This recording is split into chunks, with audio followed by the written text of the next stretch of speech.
sekarang ini semuanya serba tiba-tiba. Dan firman Tuhan sudah mengatakan bahwa segala sesuatu akan digoncangkan. Tentang berakhirnya pandemi ini tidak ada seorang pun yang tahu. Kita tidak bisa memaksa Tuhan harus menghentikan sekarang juga. Tapi kita harus yakin saudaraku bahwa sebagaimana firman Tuhan katakan bahwa Dia membuat segala sesuatu indah pada waktunya.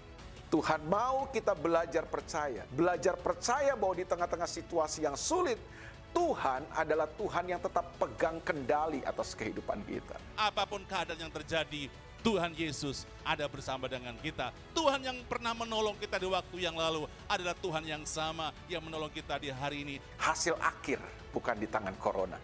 Hasil akhir tetap di tangan Yesus Kristus. Dialah Tuhan yang berdaulat. Dialah Tuhan yang tetap pegang kendali atas kehidupan kita.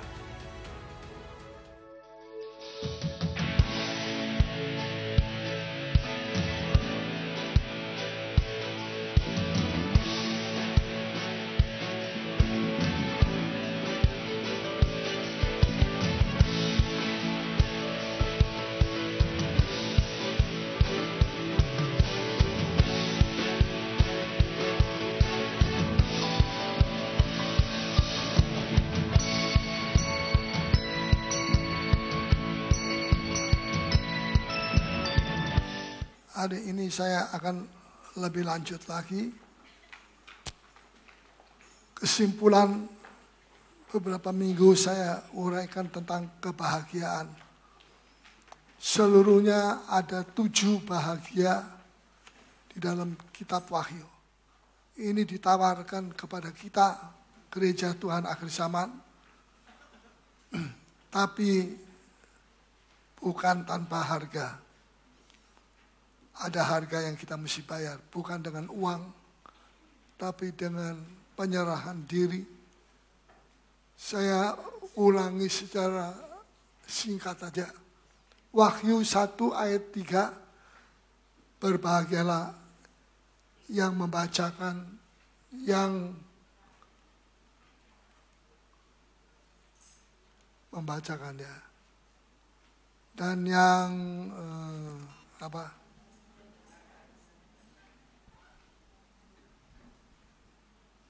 yang membacakan dan mereka yang mendengarkan kata-kata nubuat ini dan yang menuruti. Jadi ada 3 hal berbahagia. Mungkin saudara kurang bahagia karena saudara kurang menuruti apa yang telah diajarkan di dalam Bible study ini. Ada kebahagiaan sendiri pada waktu kita membacakan. Ada kebahagiaan sendiri, mungkin lebih lagi bagi yang mendengarkan. Tetapi ada kebahagiaan yang tertinggi dan yang termulia, yaitu bagi orang yang menuruti. Membacakan belum tentu menuruti, mendengarkan belum tentu menuruti, ya, tapi orang yang menuruti suka membaca, suka mendengarkan kata-kata nubuat dari kitab Wahyu. Yang kedua, Wahyu 14 ayat yang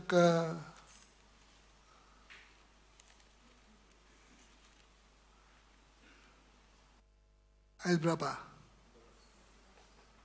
13. Berbahagialah orang-orang mati yang mati dalam Tuhan sejak sekarang. Bukan mati di luar Tuhan, tapi mati setelah dia mengenal Tuhan. Ini adalah pada zaman Antikris. Jadi mati dalam Tuhan. Yang ketiga, pasal 16, Wahyu, ayat 15.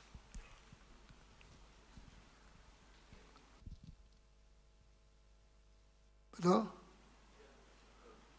Berbahagialah dia yang berjaga-jaga dan yang memperhatikan pakaiannya, supaya ia jangan berjalan dengan telanjang dan jangan kelihatan kemaluannya.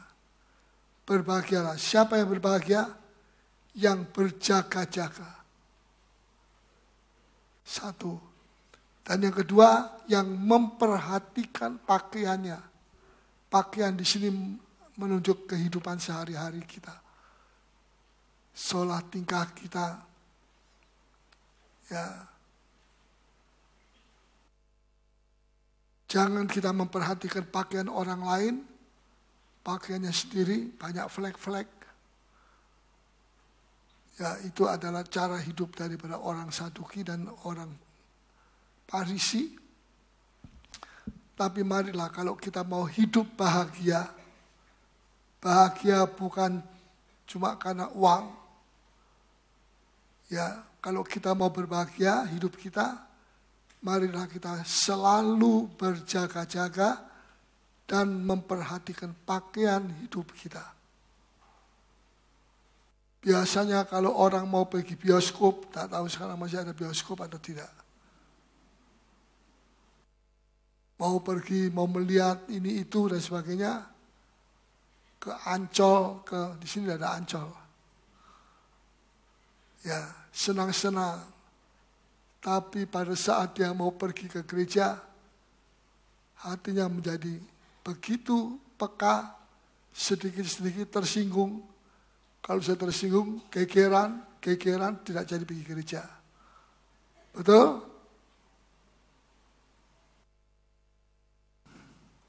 Kok diam semua? Takut ya? Tidak.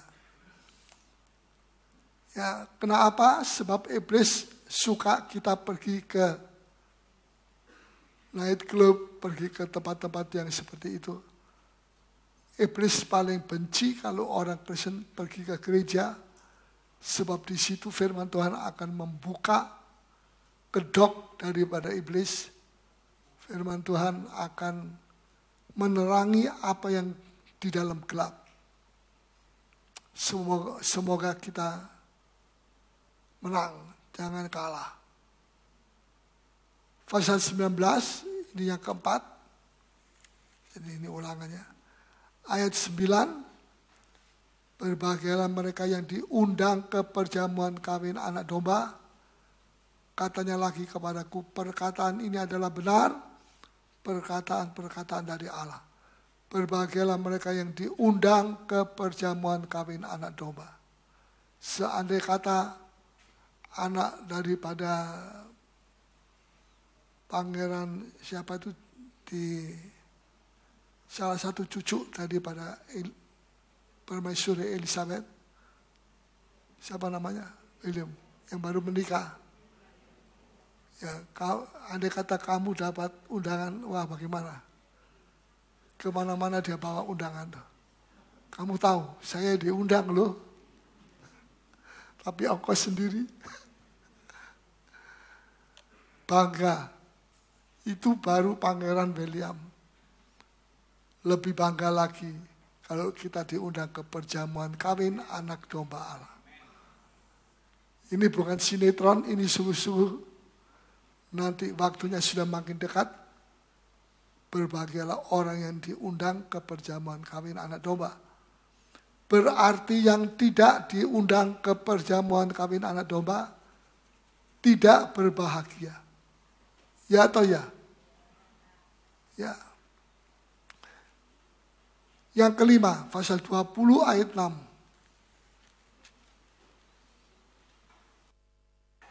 Berbahagialah dan kuduslah ia yang mendapat bagian dalam kebangkitan pertama itu. Kematian yang kedua itulah api neraka, tidak berkuasa lagi atas mereka. Tetapi mereka akan menjadi imam-imam Allah dan Kristus. Dan mereka akan memerintah sebagai raja bersama-sama dengan dia 1000 tahun lamanya. Luar biasa. Kita akan memerintah bersama dengan Kristus.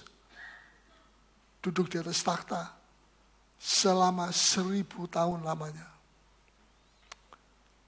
Berbahagialah orang yang diundang, yang mendapat bagian dalam kebangkitan pertama.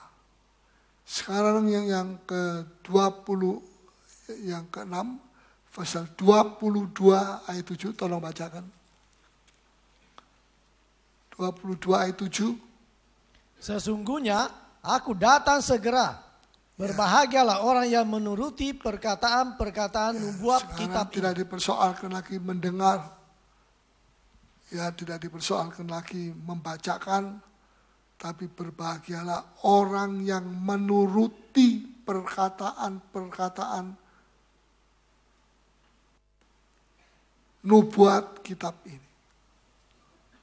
Apa saudara menuruti atau tidak, saudara yang paling tahu. Ya, sebab menuruti firman Tuhan itu tidak cuma di gereja, tapi sepulangnya gereja di rumah bagaimana? Apa sholat tingkah kita juga tetap menuruti firman Tuhan? Saya tidak bermaksud bahwa saudara harus sempurna, tapi ada perubahan demi perubahan. Yang terakhir pasal 22 ayat 14. Silakan baca. Berbahagialah mereka yang membasuh jubahnya. Jubahnya itu menunjuk kehidupan kelakuan kita sehari-hari. Ya. Mereka akan perlu dibasuh. Bukan dibasuh dengan clean, so clean atau apa. Ya. Tapi dibasuh dengan darah dari anak domba Allah. Itulah Yesus Kristus. Dosa-dosa kita hanya bisa hilang kalau dibasuh dengan darah anak domba Allah. Percaya? Terus mereka akan memperoleh hak atas pohon-pohon kehidupan. Ya. Dan masuk melalui pintu-pintu gerbang ke dalam kota itu. Ya. Sekarang saya mau mengakhiri Wahyu 22 ayat 14. Jubah kelakuan kita harus dibasuh. Jangan kita mengatakan, oh tidak perlu dibasuh. Saya orang baik. Saya ini itu dan sebagainya. Saya tidak perlu membasuh jubah kelakuan saya. Karena itu sudah bersih. Tidak perlu. Betulkah itu? Tidak. Itu sikap membenarkan diri sendiri. Bukan kita yang mengatakan saya benar, tidak salah. Ya, bukan itu yang benar.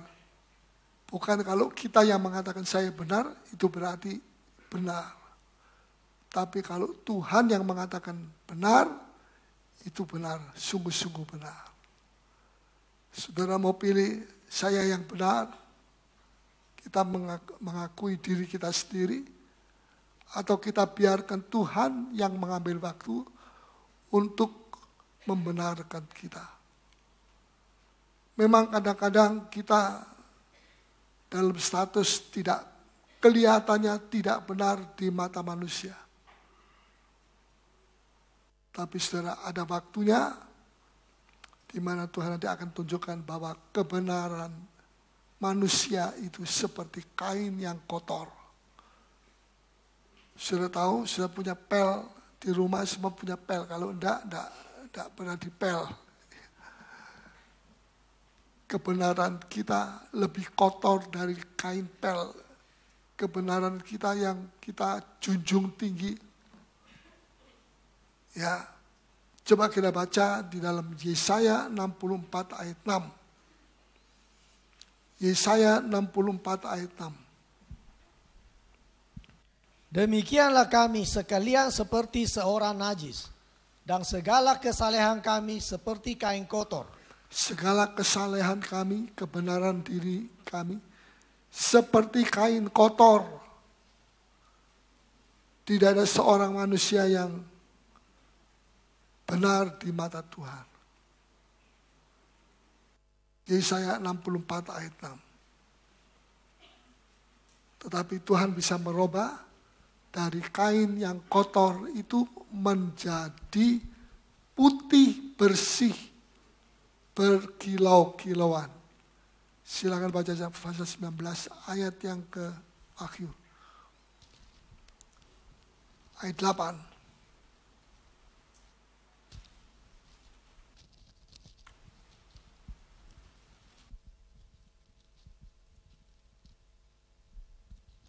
Ya. Pasal 19 ayat 8. Ya. Para nelayan akan mengadu dan berkabung, yaitu semua Wahyu. Mungkin itu bahasa Arab. Lain bunyinya. Ayat 8. Tidak ada ayat 8 Alkitabnya? Kalau tidak ada kembali ke percetakannya. Dan kepadanya dikaruniakan supaya memakai kain lenang halus yang berkilau-kilauan dan yang putih bersih. Kain lenan putih, satu.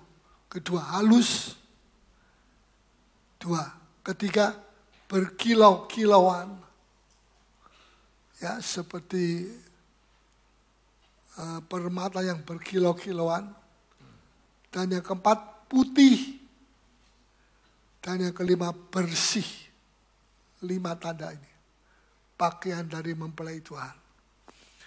Wah, bagaimana saya bisa begitu? Kita ini masih dibungkus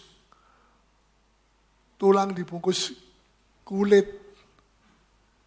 Ya, masa tulang tidak dibungkus kulit, nanti kelihatan kayak parakan. Betul? Saudara, apa yang mustahil bagi manusia tidak mustahil bagi Allah. Kalau kita mau, itu bisa jadi. Bukan kita yang bisa, Kristus yang bisa. Kalau kita hidup intim dengan Tuhan, maka hal-hal ini bisa diimpartasikan kepada kita. Jadi kain linan itu adalah perbuatan-perbuatan kita sehari-hari. Halus, berkilau-kilauan, putih, bersih. Puji Tuhan. Haleluya. Nah, kita tidak dibenarkan oleh perbuatan benar kita. Kita dibenarkan oleh korban Kristus di atas kayu salib. Bisa mengerti? Kita dibenarkan dari orang berdosa, kita bertobat, dibenarkan bukan karena perbuatan kita. Mungkin ada 1-2 perbuatan benar kita, tapi ada ratusan perbuatan yang tidak benar, perkataan yang tidak benar. Ya, jadi tidak mungkin ada orang benar. Statusnya dia orang benar, bukan orang jahat, bukan orang berdosa di dunia ini. Karena manusia sudah jatuh di dalam dosa. Betul? Maka untuk kembali kepada semula itu mustahil dengan usaha kita sendiri. Tapi Bapa sudah menyediakan putranya. 2000 tahun yang lalu dia sudah kirim putranya ke dalam dunia ini. Untuk apa? Untuk melakukan apa yang kita tidak bisa lakukan. Ya. Kalau kita dibenarkan oleh perbuatan kita, kita akan selalu miss, selalu gagal. Hari ini di dalam hati kita berjanji, Tuhan saya tidak mau marah. Tiba-tiba marah. Tanpa sadar marah. Marahnya 2 kali lipat lebih seru. Kalau dikasih angka 7, sempurna. Itulah manusia.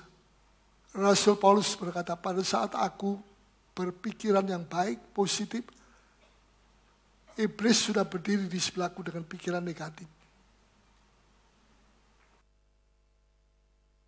Pernah begitu? Bukan datang dari diri kita, tapi iblis yang menyesatkan. Tapi jangan takut. Iblis sudah dikalahkan oleh Yesus. Nah, kita berbuat benar untuk dipahalai.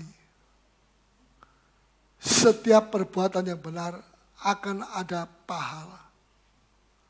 Percaya? Ya. Bukan kita berbuat benar untuk dibenarkan. Mungkin saja kita 10 perbuatan benar, kita punya 10 perbuatan benar. Tapi sisanya 90 tak benar semua. Jadi mustahil.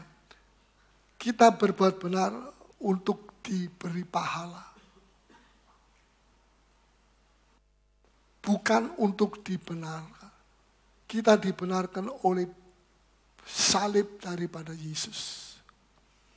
Kalau kita dibenarkan karena perbuatan benar kita, maka kita nanti akan bisa menjadi bangga. Ya, bisa menjadi bangga. Kebanggaan diri sendiri. Dan itu adalah kebenaran diri sendiri. Pertanyaannya begini, orang benar itu apakah masih bisa berbuat dosa? Bisa. Contohnya, Raja Daud. Siapa lagi? Salomo. Siapa lagi? Kita atau kita orang.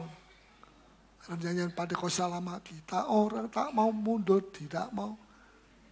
Kita orang tak mau mundur. Kalau kita bukan orang, kita apa? Tapi semangatnya saudara kalah sama orang Pantekosta yang tahun 30-40. Wah. Apalagi pada waktu Jepang masuk, doa terus 24 jam. Supaya Jepang jangan macam-macam. Ya, Daud bisa berbuat dosa. Karena itu dikatakan berbahagialah orang yang berjaga. Sebab selama kita masih belum sempurna, kita ini masih bisa berbuat dosa. Marah saja itu sudah dosa. Pikiran kotor, tidak berzina, tetapi berzina di sini, itu juga sama saja. Ya, kita mesti minta disucikan. Salomo, Daud pernah berbuat dosa. Kita pernah berbuat dosa. Marah, nah, itu kepahitan, menyimpan kepahitan, itu satu dosa. Dusta, ada yang bilang saya cuma dusta putih om. Nah, dusta hitam itu bagaimana? Oh, itu menyolok. Kalau ini dustanya putih, tidak terlalu menyolok seperti Nasarudin. Saudara, macam-macam manusia. Ya, karena itu kita perlu memiliki jubah kehidupan kita dibasuh di dalam darah dari anak domba Allah dan oleh firman Allah.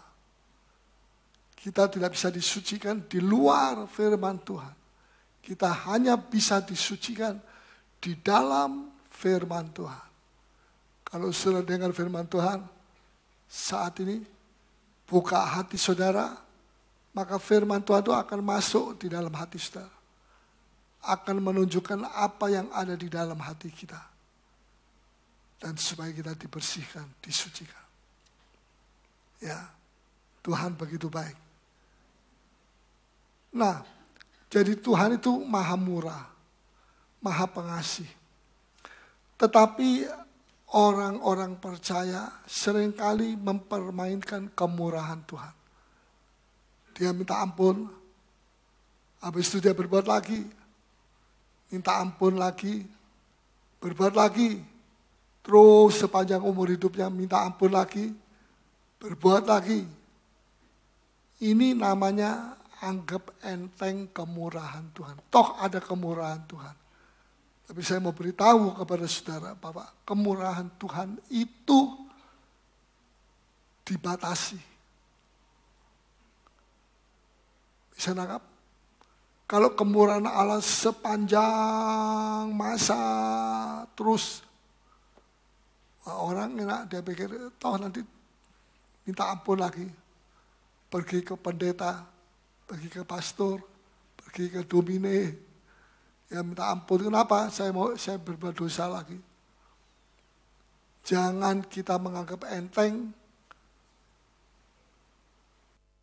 darah daripada Yesus Kristus. Ya. Nah, karena itu Tuhan seringkali memakai cara menghajar.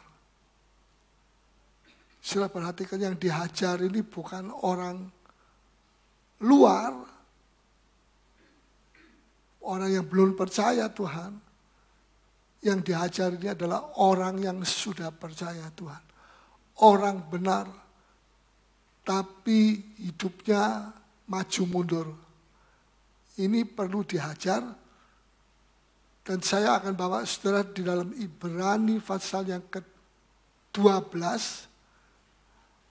Bagaimana kalau Tuhan menghajar kita dan apa saja yang kita peroleh di dalam hajaran Tuhan itu. Pelajaran apa saja yang kita dapatkan dari hajaran Tuhan itu. Sebab Tuhan menghajar bukan tanpa maksud, tanpa tujuan. Ada tujuan. Tujuannya daripada Tuhan adalah luar biasa. Ya. Mari kita baca lebih dulu di dalam ayat yang ke-4. Dalam pergumulan, kamu melawan dosa kamu, belum sampai mencucurkan darah. Ya, kamu bergumul melawan dosamu, belum sampai mencucurkan darah. Sudah memundur lagi. Bagaimana nanti kalau kita harus mencucurkan darah, betul-betul darah yang kita harus cucurkan. Seperti orang-orang pada zaman dulu. Ya. Nah, jadi sebetulnya seberat apapun cobaan kita masih lebih enteng daripada orang-orang benar yang lalu, hidup zaman yang lalu. Ayat 5. Dan sudah lupakah kamu akan nasihat yang berbicara kepada kamu seperti kepada anak-anak? Ya, sudah lupakah kamu? Manusia sifatnya suka lupa. Ya, karena itu penulisnya ini, saya yakin ini penulisnya adalah Rasul Paulus. Rasul Paulus seringkali suka mengingatkan kembali apa yang kita lupa, diingatkan kembali. Ya, terus. Hai anak-anakku. Hai anak-anakku. Janganlah anggap enteng didikan Tuhan. Nah, jangan anggap enteng didikan Tuhan. Ya. Dan janganlah putus asa apabila engkau diperingatkannya. Ya, jangan anggap enteng. Anggap enteng itu adalah minta ampun, berbuat dosa lagi. Minta ampun, berbuat dosa lagi. Nah, dan jangan putus asa apabila engkau diperingatkan. Dalam terjemahan yang lain, jangan tawar hati. Ya sudah, saya tidak usah pergi gereja, saya tidak usah melayani. Terlalu banyak ini, itu, dan sebagainya. Anggap putus asa. Siapa yang putus asa? Putus asa itu alat dari iblis untuk membuat saudara jadi malas. Ya, menghilangkan saudara punya semangat. Itu putus asa, itu alat dari iblis. Lawannya putus asa apa? Penuh pengharapan. Ya, penuh pengharapan. Tidak putus asa, putus harap, tapi penuh harap, penuh pengharapan. Apabila kamu diperingatkan, jangan putus asa. Ya, dan janganlah anggap enteng ajaran Tuhan di dalam terjemahan yang lain. Sekarang ayat 6. Karena Tuhan menghajar orang yang dikasihinya. Ya, 1. Bisa ditulis. Tuhan menghajar orang yang dibenci. Yang dia benci. Tidak, yang dia kasih. Justru kenapa kok orang yang dikasihi dihajar sama Tuhan? Kalau saudara mendapat hajaran dari Tuhan, itu tanda saudara dikasihi. Tidak usah cari ke lain-lain, ke tempat-tempat yang jauh. Mau cari bagaimana kasih Tuhan. Pada saat saudara diperingatkan oleh firman Tuhan. Pada saat saudara dihajar melalui peristiwa, melalui apa saja. Itu satu tanda bahwa Anda itu dikasihi oleh Tuhan. Amin. Siapa mau dikasihi? Angkat tangan. Jujur ya. Angkat tangan. Berarti yang angkat tangan tadi mau siap dihajar. Ada yang bilang, angop. Alkitab bilang, bukan pendeta Paulus bilang, bukan, saya tidak ngomong begitu.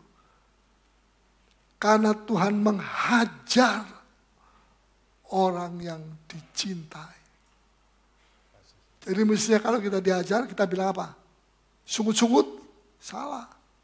Mesti bilang apa? Terima kasih. Karena apa? Hajaran ini menunjukkan kepada bahwa saya dikasihi oleh Tuhan. Kalau orang lain diajar, saudara tidak, jangan saya bilang puji Tuhan. Jangan bilang begitu. Saudara mesti menangisi. Kenapa Tuhan saya kok tidak diajar? Hidup saya, kekristenan saya kok begini-begini terus penjemukan. Lari dari satu gereja ke gereja lain, tidak dapat apa-apa. Ya, saya tidak katakan sudah lari ke sini untuk, ya.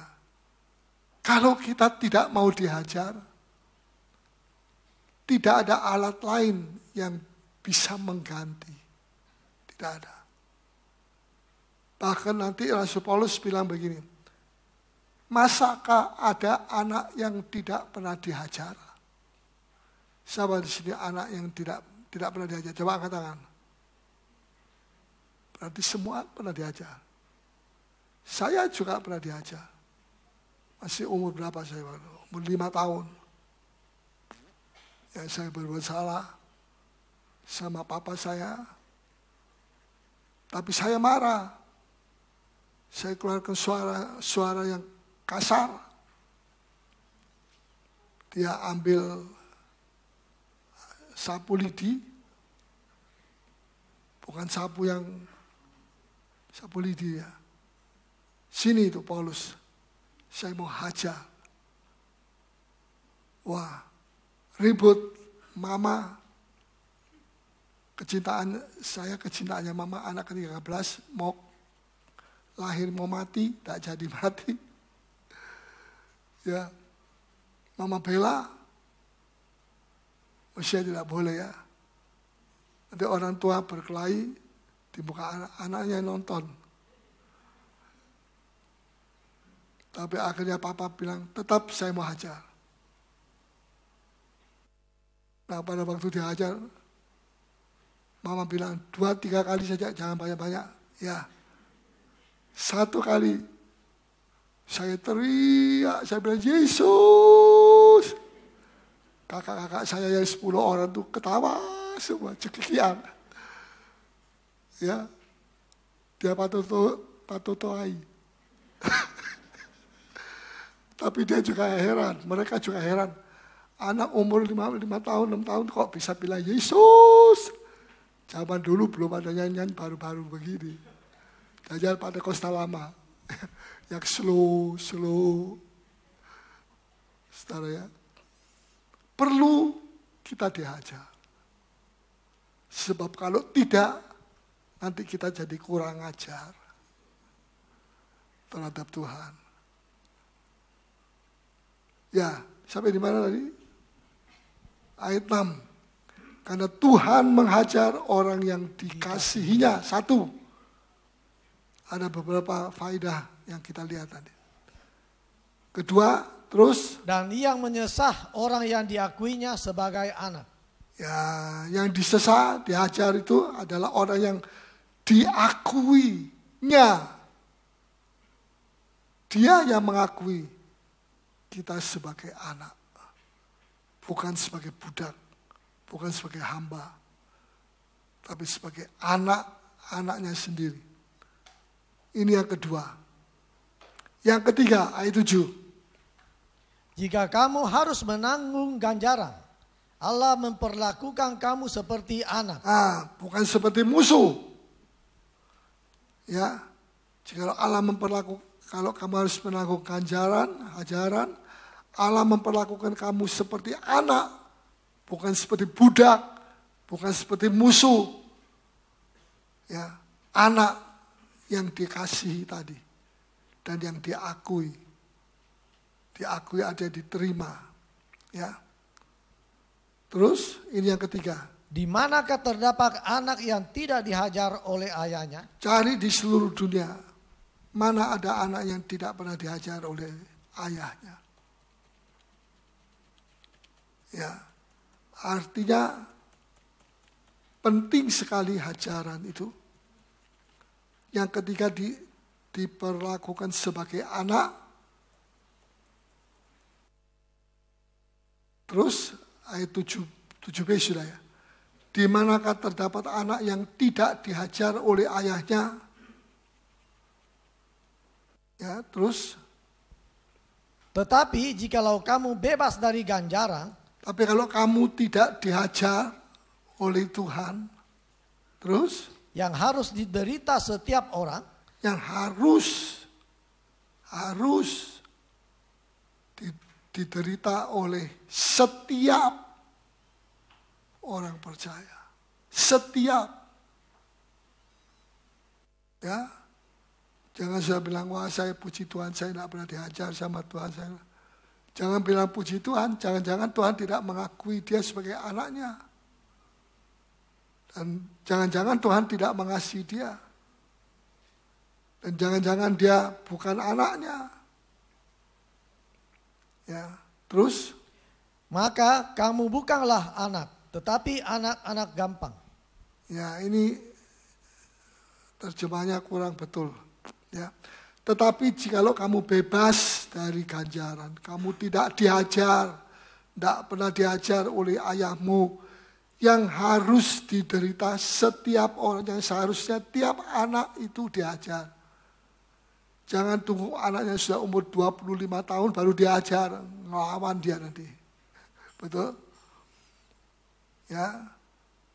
Yang harus diderita setiap orang percaya.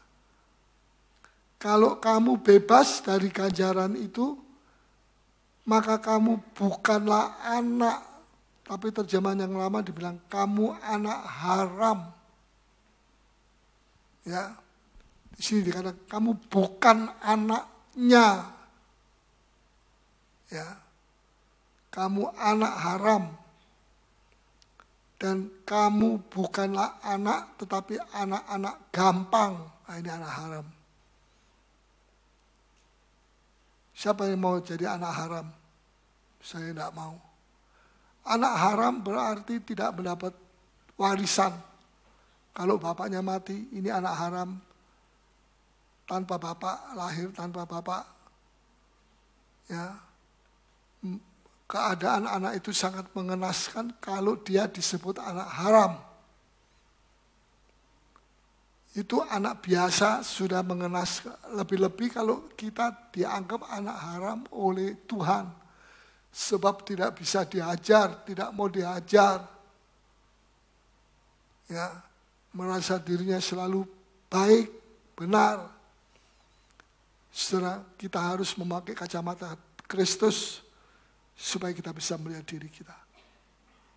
Jangan harap saudara bisa melihat kekurangan saudara kalau saudara pakai kacamata kebenaran sendiri.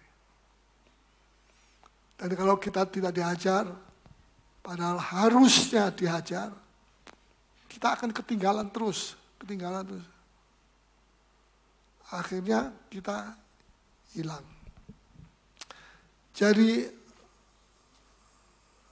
yang nomor 3 ini, kita dianggap sebagai anak, diakui sebagai anak, dan bukan anak haram, anak gampang. Ada satu anak dari Daud yang bikin troublemaker, yang bikin susah sama Daud. Apa sebabnya anak itu bikin susah? Mari kita baca. 1 Raja-Raja 1 ayat 5. 1 Raja-Raja 1. Lalu Adonia, Sebentar. anak Hagit, 1 Raja-Raja 1 ayat berapa? Ayat 5.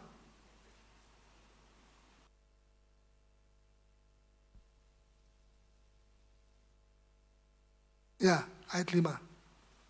Lalu Adonia, anak Hagit, meninggikan diri dengan berkata, aku ini mau menjadi raja.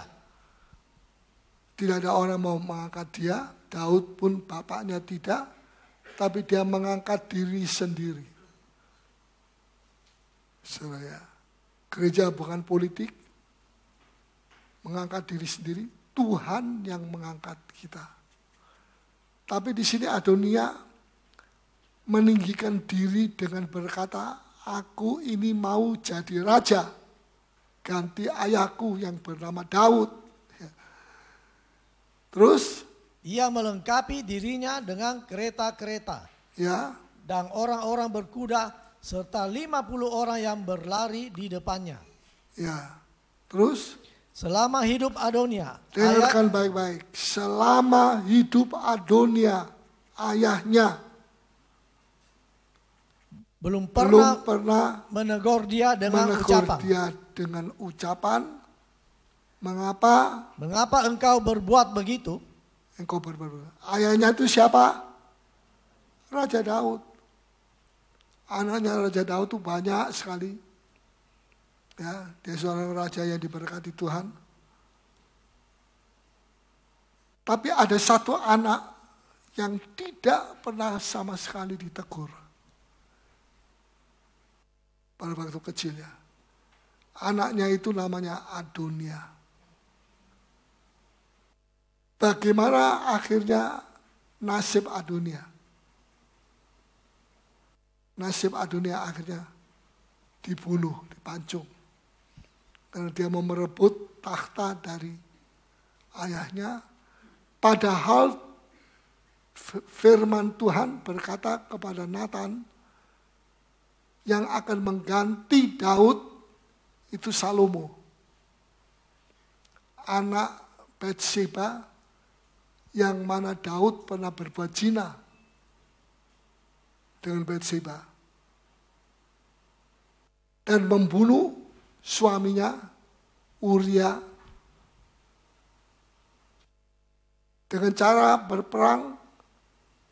Suaminya ini ditaruh di depan sekali, front depan, kena tembak, bukan tembak, tombak, mati. Dengan motivasi latar belakang supaya dia bisa mendapatkan Batseba. Jahat sekali. Saudara, coba baca terus ayat yang ke berapa sekarang? 6b. 6b. Mengapa? Ia pun sangat elok perawakannya.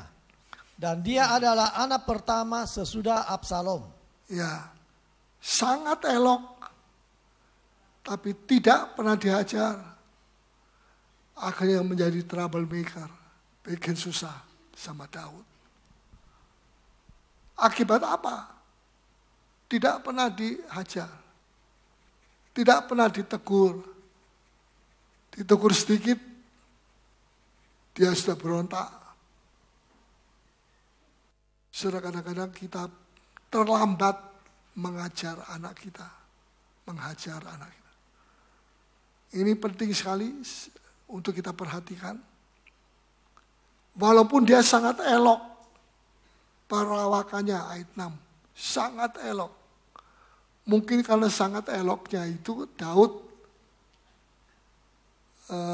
segan untuk menghajar dia.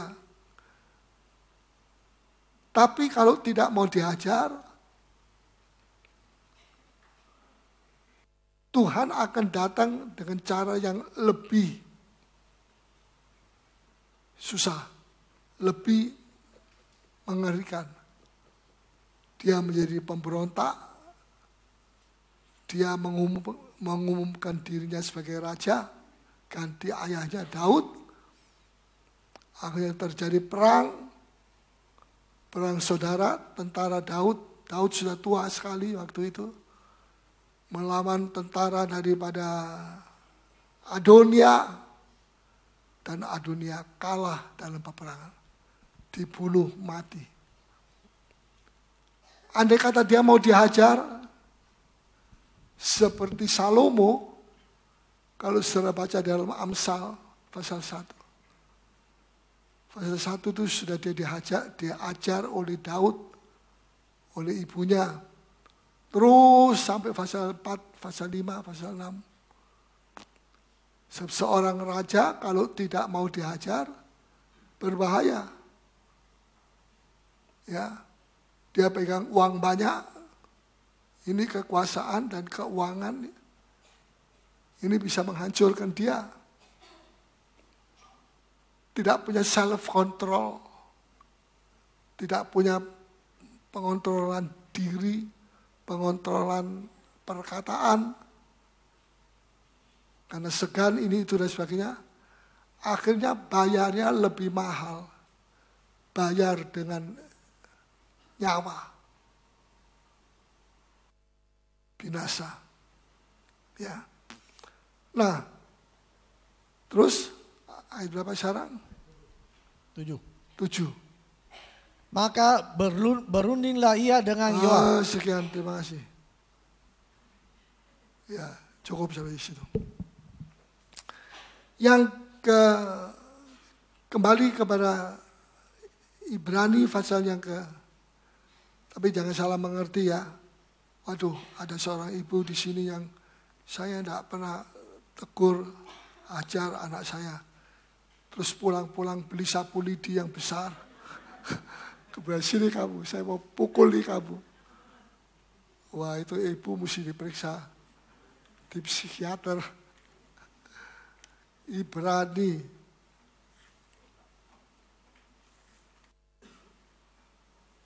pasal 12 tadi. Ayat 9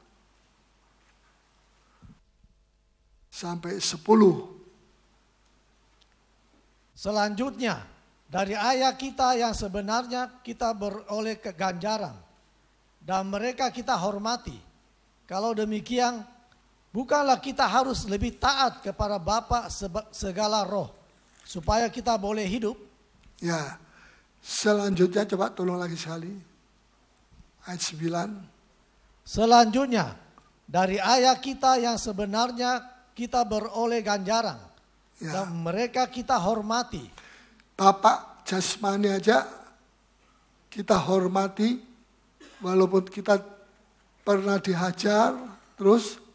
Kalau demikian, bukankah kita harus lebih taat kepada Bapa segala roh? Bukankah kita harus lebih taat kepada Bapa B besar, itulah Bapa surgawi, Bapa segala roh, supaya kita boleh hidup. Boleh hidup. Terus? Sebab mereka mendidik kita dalam waktu yang pendek, sesuai dengan apa yang mereka anggap baik. Ya, kita boleh hidup. Supaya kita boleh hidup, itu yang keempat. Faedahnya kita diajar, supaya kita boleh hidup. Adonia tidak mau dihajar oleh bapaknya. Apa yang dia peroleh? Bukan hidup. Kematian dalam peperangan. Dia mati. Ya, karena mengadakan pemberontakan. Jadi saudara, ini yang keempat. Beroleh hidup. Siapa yang mau beroleh hidup yang diberkati oleh Tuhan, dia harus perhatikan ajaran Tuhan. Ayat 10. Sebab mereka mendidik kita dalam waktu yang pendek, Ya, sesuai dengan apa yang mereka anggap baik. ya, mereka itu adalah bapak-bapak di dunia sini, mendidik anaknya sesuai dengan yang baik. Terus, Tetapi dia menghajar kita untuk kebaikan kita. nah, dia menghajar kita, Bapak Surgawi, demi apa? Kebaikan. Ini yang kelima. Ya, untuk beroleh kebaikan. Atau demi kebaikan kita, kita dihajar. Demi kebaikan kita. Sekalipun pada saat kita dihajar, kita belum melihat kebaikan itu. Kita merasa sakitnya, kenapa saya dihajar, kenapa ini, itu, dan sebagainya. Tetapi kalau itu sudah lewat semuanya, kita akan melihat bahwa di balik hajaran itu ada kebaikan Tuhan yang Tuhan siapkan bagi orang yang mau dihajar. Ini yang keenam. Kelima. Puji Tuhan. Supaya kita beroleh bagian dalam kekudusannya. Nah, supaya kita beroleh bagian dalam kekudusannya. Ini yang ke-6. Betul? Nah, saya mau bicara tentang kebaikan. Dalam ayat 10 lagi sekali begini. Sebab mereka mendidik kita dalam waktu yang pendek, sesuai dengan apa yang mereka anggap baik. Ya, Tetapi dia menghajar kita untuk kebaikan kita. untuk kebaikan kita. Sekalipun kebaikan itu belum kita lihat, belum bisa kita lihat, masih ada di balik dari hajaran. Tapi dia tetap ada. Supaya kita beroleh bagian dalam kekudusannya. Ini yang ke-6. Coba saya bicara soal menghajar kita demi kebaikan kita. Roma pasal 8 ayat yang ke-28.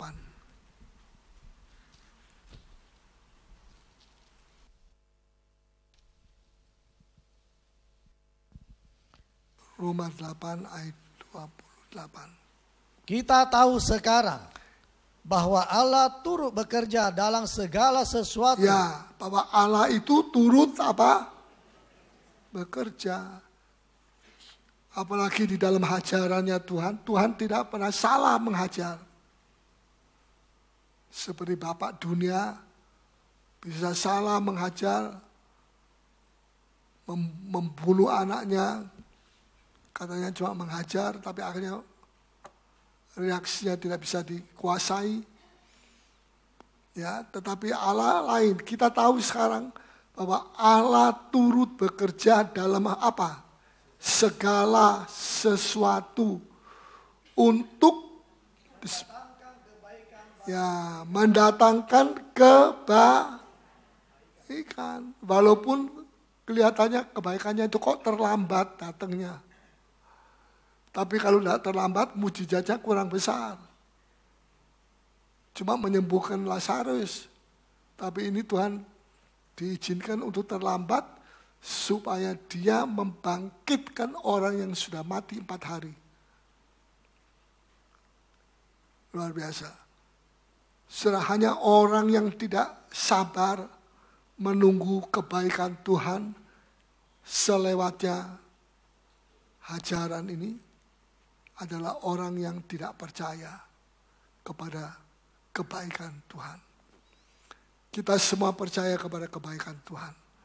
Bahwa hajaran itu Allah menghajar dan Allah turut bekerja dalam segala sesuatu untuk mendatangkan kebaikan bagi mereka yang mengasihi Dia. Yaitu bagi mereka yang terpanggil sesuai dengan rencana Allah. Jangan kita keluar dari rencana Allah. Dalam hajaran itu akan kelihatan panggilan Tuhan atas kita itu apa. Ya, terus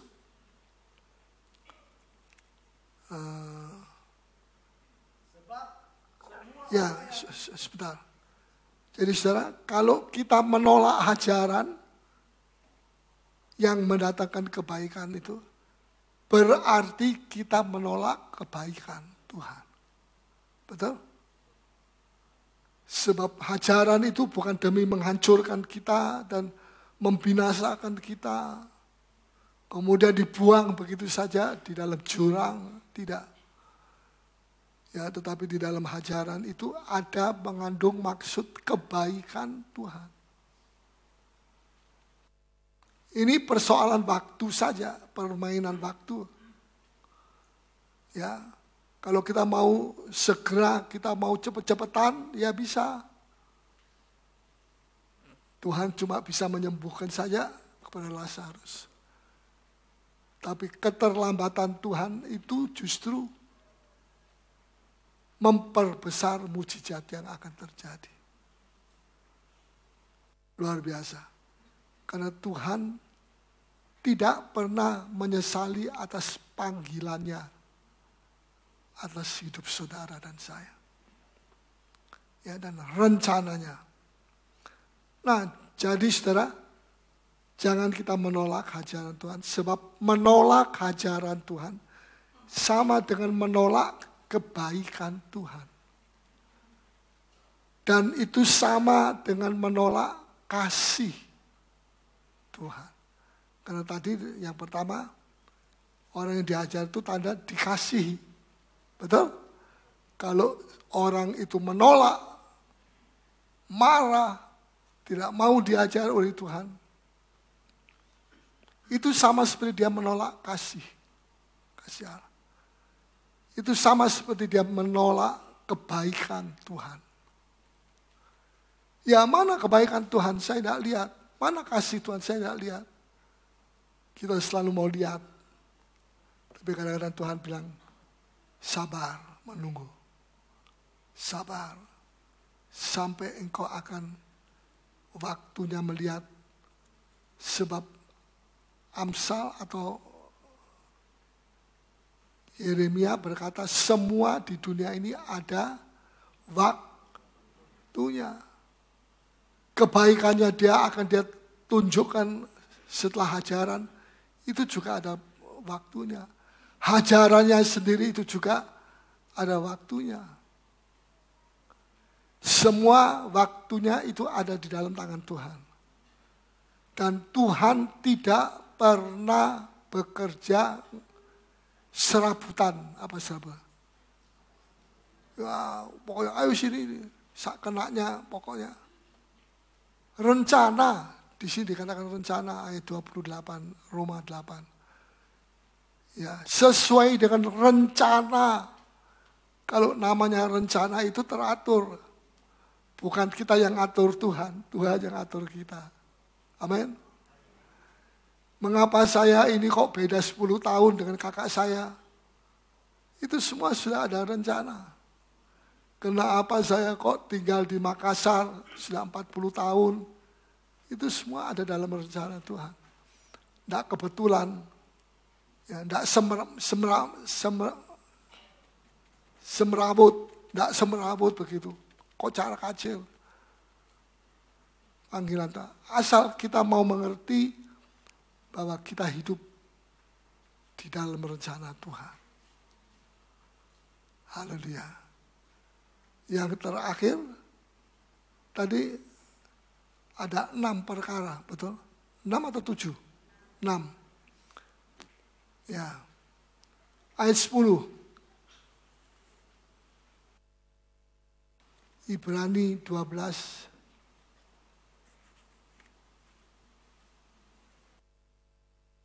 Ayat 10. Sebab mereka mendidik kita dalam waktu yang pendek, sesuai dengan apa yang mereka anggap baik. Tetapi dia menghajar kita. Tuhan menghajar kita Untuk kebaikan kita. untuk kebaikan kita. Jangan tolak ajarannya dia, sebab menolak ajaran sama dengan menolak kebaikannya. Terus supaya kita beroleh bagian dalam. Nah, masih ada lagi supaya kita beroleh bagian. Tadi bagian dalam kebaikannya, sekarang kita beroleh bagian dalam kekudusannya. Ini yang ke-6.